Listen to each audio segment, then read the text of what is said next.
I don't even know why I write out a set list. I know that was Yep, I know. I guess I suppose I'm obligated to do my horseshoeing truck poem now. No, I'm not. Okay. I've got a couple new ones that I want to try out on you just to see what kind of a reaction I get, whether or not I should actually publish them. I recently finished my fourth cat poem. Yes, thank you. My kitty quadrilogy. This is the fourth in the series, and it is about a fellow who you probably know. I'm not going to tell you who he is, because you'll know who he is, but his initials are Darren Little. Darren showed up at the local coffee shop like he does on Sunday mornings, this time looking like a lion tamer who had failed to heed the warnings. His forearms and fingers were scraped, scratched, and scabbed like he had choked a weed eater. He admitted he felt like he had fallen into a giant egg beater, but the story shared wasn't a glamorous one, like fighting a moose with a bat. Turns out Darren had a wrestling match with his daughter's 4-H show cat. Now, Riley grew bored of the regular projects, the kinds that were raised on the range, so this year she asked her dad if she could show one of their barn cats for a change. Well, anxious to teach her the value of livestock, Darren opted to acquiesce. Fluffball would be her county fair show cat. Yeah.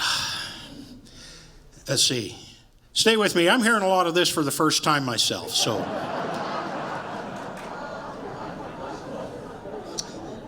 And Darren was ready for his foray in hell. Now, Fluffball was homely as a 2-track dirt road, but for a barn cat was really quite tame. He looked like he was crossed with an Angora goat and built on a jackrabbit's frame.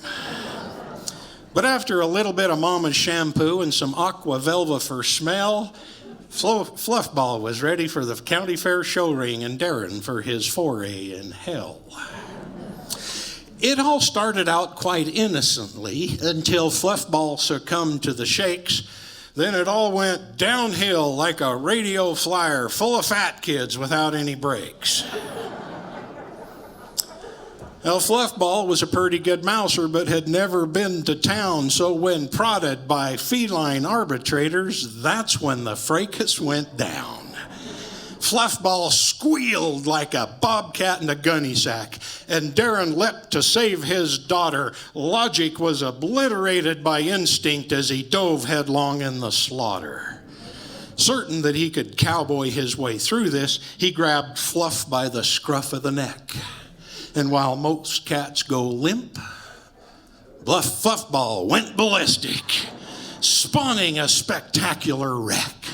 It looked like he clutched a runaway grinder, armed with razor-sharp teeth and claws, and as he fought to get a grip with his offhand, he was distracted by some applause.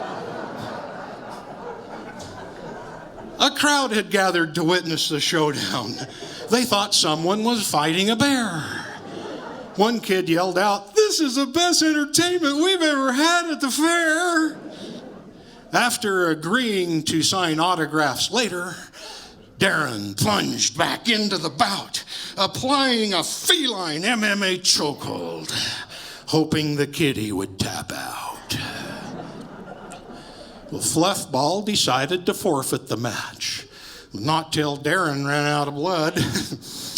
Lightheaded and woozy, they slunk to the truck and rolled down the lane in the mud. Now, the ride home was uneventful and quiet, unlike the preceding cat show. Fluffball is in counseling and therapy, and Darren is healing up slow. And everything's back to normal on the home place. Next year, Riley's taking a steer. But the fair board is now struggling to find a more thrilling act for next year.